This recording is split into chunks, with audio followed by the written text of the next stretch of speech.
Hallo, in diesem Video geht es um die Frage, wer ist das höhere Selbst oder was ist es und wie kann man damit arbeiten? Auch Tiere haben ein höheres Selbst. In dem Fall ist es allerdings dann der Gattungsgeist.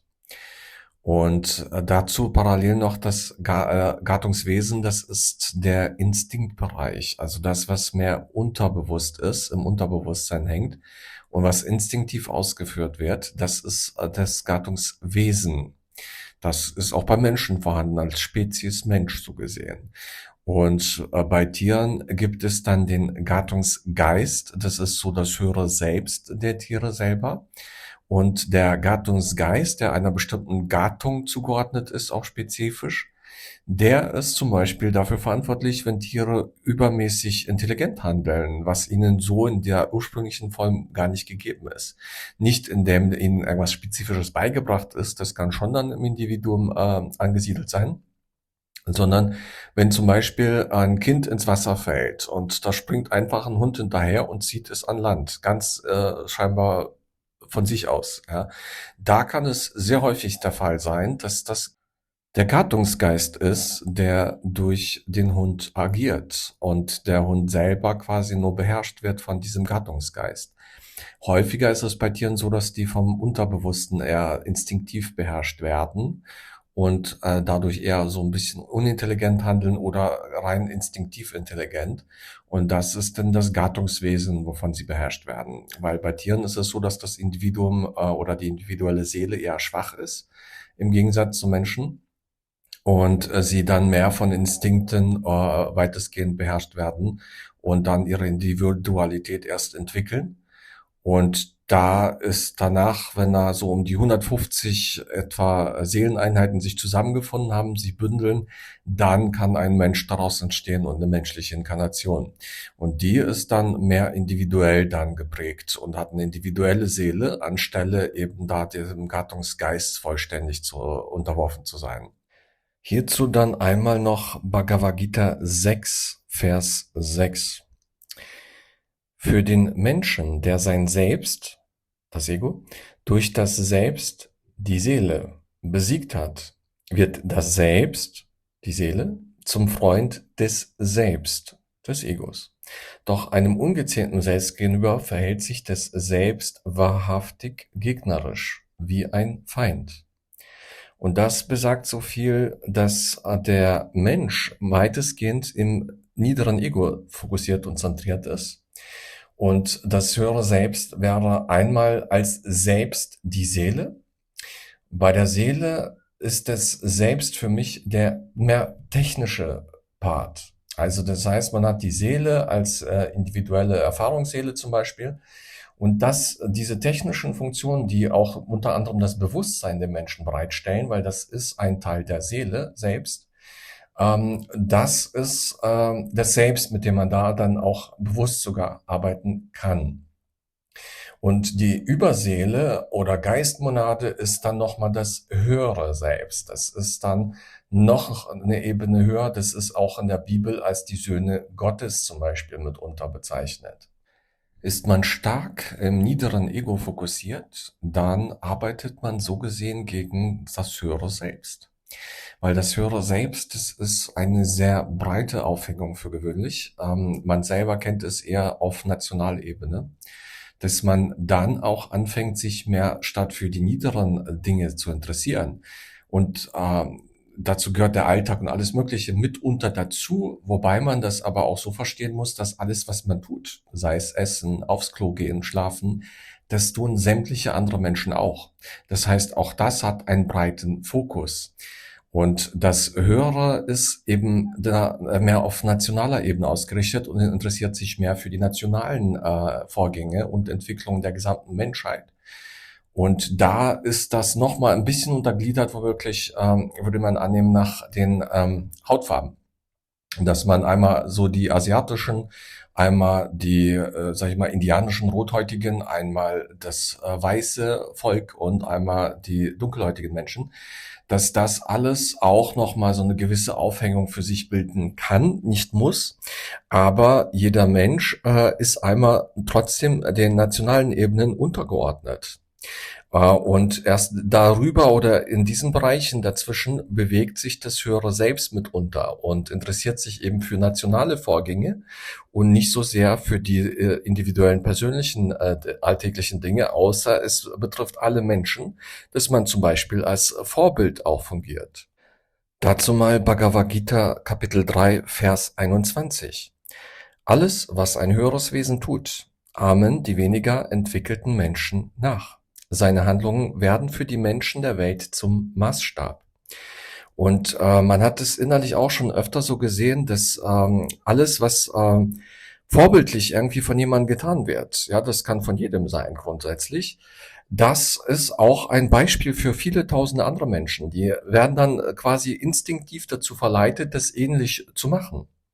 Das geht dann in die Instinkte des Gattungswesen und damit das kommt auch anderen dann zugute und die können damit dann auch arbeiten. Und das höhere Selbst, wenn man das nimmt, dann hat man das selber sogar schon so erlebt, dass zum Beispiel ein Kollektiv, bei mir durch die Vorinkarnation die Engländer, in mir zum Beispiel gegen jemanden, in dem das deutsche Kollektiv vorherrschend ist, interagiert haben oder sogar feindlich gegenüber interagiert haben. Und das kann dann dazu führen, dass die Menschen auch so oder so da reagieren, entsprechend negativ oder ähnliches. Aber das hat oft dann mit ihnen persönlich überhaupt gar nichts zu tun. Es ist wie fast instinktiv oder sogar teilweise eher von höherer Ebene intuitiv quasi denen vermittelt und danach reagieren die dann einfach zum Beispiel. Wobei das aber eigentlich zwischen den Personen überhaupt gar keine Interaktion als solches indirekt nur eben gab, aber nicht direkt. Und das, was unmittelbar da stattfand, waren eigentlich Interaktionen zwischen dem einen Kollektiv in dem einen und dem anderen Kollektiv in dem anderen.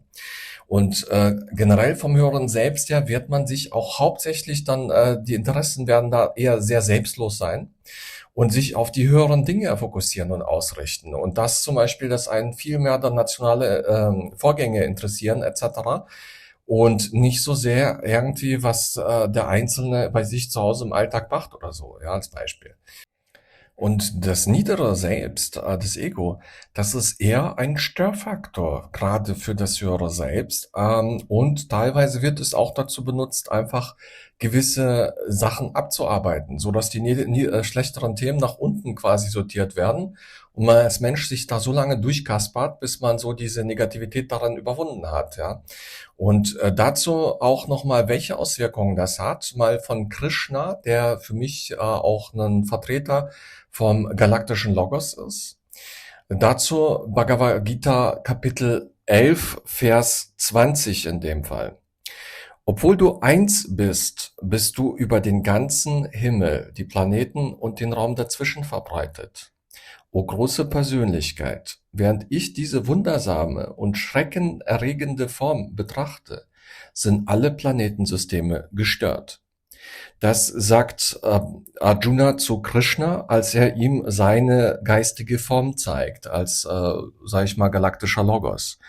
Und welche Auswirkungen das hat, wenn ein Arjuna mit seinem niederen Ego quasi da sich reinklingt und dass da eben die ganzen Planetensysteme alles da von seinem niederen Ego gestört wird und behindert wird.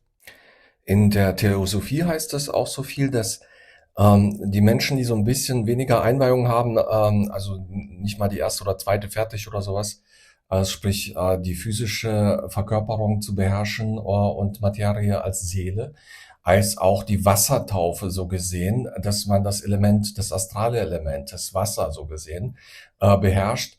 Wenn man da in diesen Bereichen noch ist, dann ist man auch an sich negativ gegenüber dem höheren Selbst eingestellt oder arbeitet gegen das höhere Selbst im Grunde genommen mit seinen Bestrebungen und allem.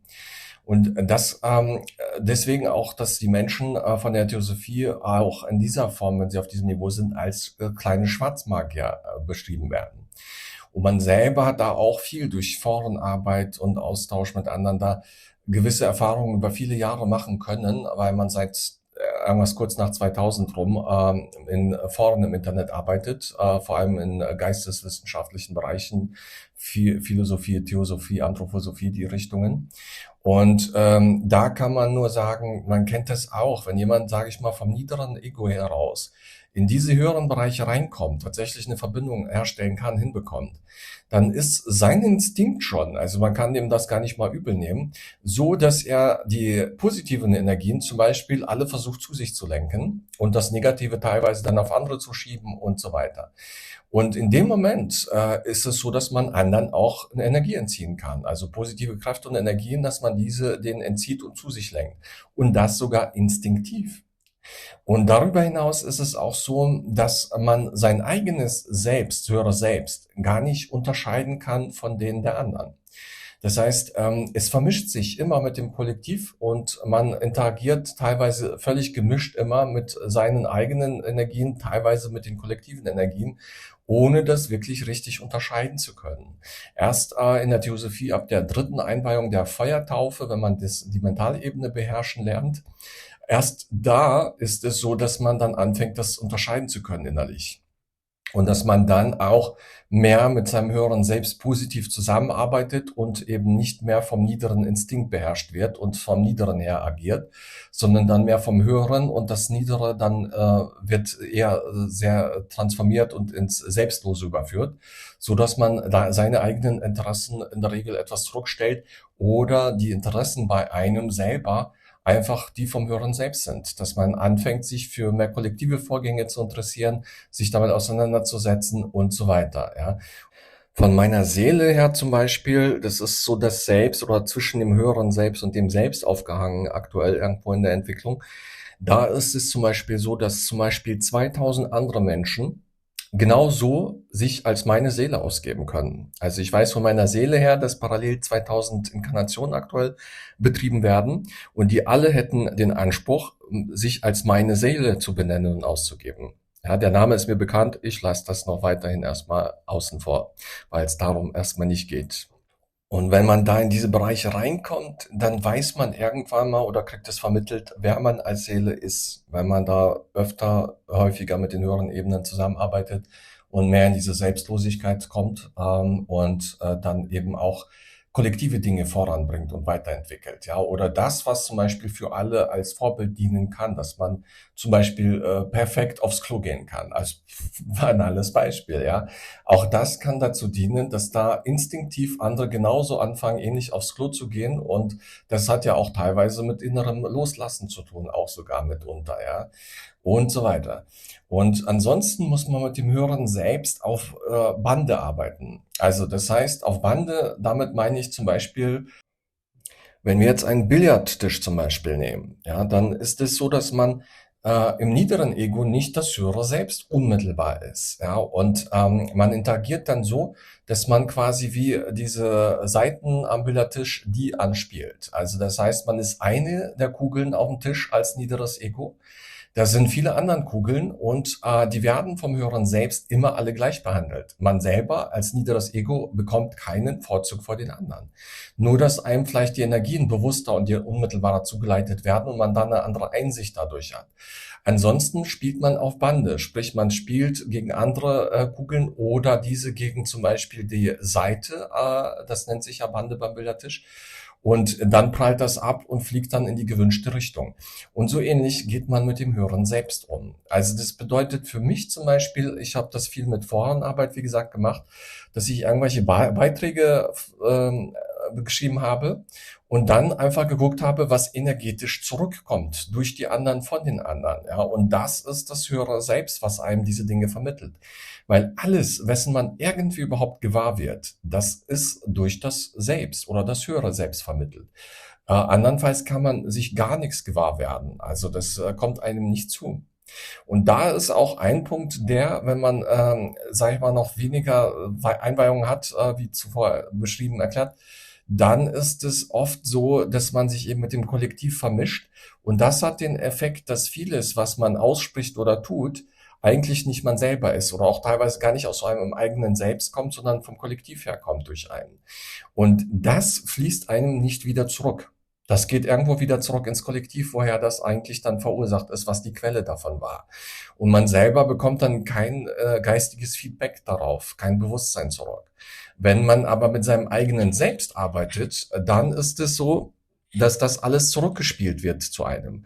Vor allem das, was man am Vortag stark gemacht hat, diese Energien, die werden einem am nächsten Tag weitestgehend zurückgespiegelt, so dass man dann innerlich das wieder aufnimmt und dann teilweise ähnliche Neigungen hat, wie man da am Vortag agiert hat, dass man an demselben Tag wieder das Gleiche am liebsten machen möchte. Vor allem, wenn es in irgendeiner Form positiv war, auch teilweise fürs niedere Ego nur positiv war. Und dazu neigt man am nächsten Tag auch wieder und die Neigung hört auf, wenn man dann an dem Tag irgendwas anderes verstärkt macht und dann verschwimmt das wieder etwas. Und so ähnlich kann man auch zum Beispiel Beiträge schreiben oder auch zum Beispiel YouTube-Videos veröffentlichen. Auch da kriegt man ähnlich auch geistig Feedback. Vor allem am nächsten Tag oder auch kurz danach, je nachdem. Wer da sich wie damit befasst, das spiegelt einem auch irgendwelche Energien von einem selber zurück. Und das kann dann so weit führen, dass man sogar Schmerzen davon haben kann. Zum Beispiel, man schreibt irgendwas oder sagt irgendwas, was sehr stark mental fokussiert ist und sehr engstirnig fokussiert ist. Und man nutzt da auch noch etwas Kraft dahinter, ja, dass man mit Nachdruck irgendwas rausplärt, als Beispiel. Das kann dazu führen, dass einem Energien dann wieder so zu Kopf steigen und zurückkommen, dass man am nächsten Tag Kopfschmerzen davon hat oder kurz danach. Ja, weil man diese Energien einfach wieder gespiegelt bekommen hat, die man in den Raum fokussiert oder ins Kollektiv fokussiert gegeben hat. Oder umgekehrt, man gibt irgendwas sehr Positives, Emotionales zum Beispiel oder stark aus der Liebe heraus etwas in den kollektiven Äther, dann ist es so, dass auch sehr häufig sehr viel Liebe zurückkommt und man da wieder dann positiv stimuliert wird davon. Und entscheidend bei fast allem ist auch unter anderem die Schwingung, weil das Schwingungsangebot, was man da macht, auf der ähnlichen Schwingungsebene schwingt vieles wieder zurück. Allerdings kann manches auch instinktiv sein, ohne dass man das überhaupt mitbekommt, dass das durch die eigenen Instinkte eingebracht worden ist. Und dann wird vielleicht auch irgendwas Niederes zurückkommen zu einem energetisch und man sich damit erstmal wieder auseinandersetzen und fragen, hä, was ist denn das jetzt? Oder woher kommt das? Oder warum habe ich mit so mehr, sag ich mal, nichtigeren Dingen plötzlich zu tun, obwohl das ja gar nicht meine Ambition war. Umgekehrt kann man sich in sehr hohe Schwingungsgefilde begeben, indem man sehr hochschwingende Angebote macht ins Kollektiv, was gibt, wo man sich vorher selber gut fokussiert hat, auf ein hohes Schwingungsniveau gebracht hat, das einbringt, dann wird was Ähnliches zu einem auch wieder zurückkommen. Entweder unmittelbar danach oder abhängig davon, wie weit andere sich damit auseinandersetzen und das durch die teilweise bewusst, teilweise von ihrem höheren Selbst aus oder sogar instinktiv kommt, ohne dass die sich damit überhaupt befasst haben oder sogar selber sich dessen überhaupt bewusst sind. Und beim Hören selbst, so wie man mit dem Video 144.000 schon gesagt hatte, handelt es sich da um Geistmonaden. Das bedeutet, dass alle Menschen diesen Geistmonaden untergeordnet sind und zu einer dieser Geistmonaden gehören.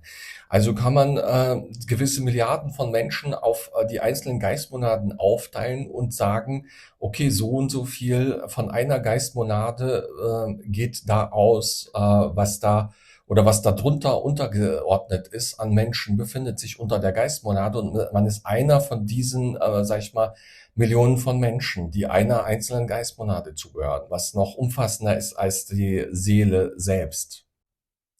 Und dann ist es halt so, dass man irgendwo immer einem bestimmten System untergeordnet ist, einer bestimmten Nation oder Kollektiv. Das ist normal, das kriegt man teilweise nicht mit und da spielt es auch keine Rolle, in welchem Land man ist. Das bedeutet, man kann in Deutschland sein und dem angloamerikanischen nationalen Energien, Kräften und so weiter unterliegen. Oder von diesen beherrscht sein bis zum gewissen Grad, ja, oder diese vertreten. Man kann in Deutschland auch das englische Kollektiv vertreten. Man kann aber auch im Ausland Deutscher sein und das deutsche Kollektiv vertreten oder halt in Deutschland selber das deutsche Kollektiv vertreten. Also das heißt, das kann sich durchaus stark vermischen und hängt von der geistigen Aufhängung ab und teilweise von der individuellen Entwicklung und auch vielleicht, welche Geistmonade man da nutzt, ja. Und das Gattungswesen beim Menschen, das wären für mich auch die einzelnen Hautfarben mitunter und die gesamte Menschheit ansonsten als solches. Und das soll es erstmal auch zu dem Thema sein. Wir werden da sicherlich noch Streifzüge mit anderen Videos machen, aber ich möchte es halbwegs kurz auch fassen und halten. was das Thema anbetrifft, was ist überhaupt das höhere Selbst und wie kann man überhaupt damit arbeiten. Vielen Dank allen und man wünscht allen alles Gute.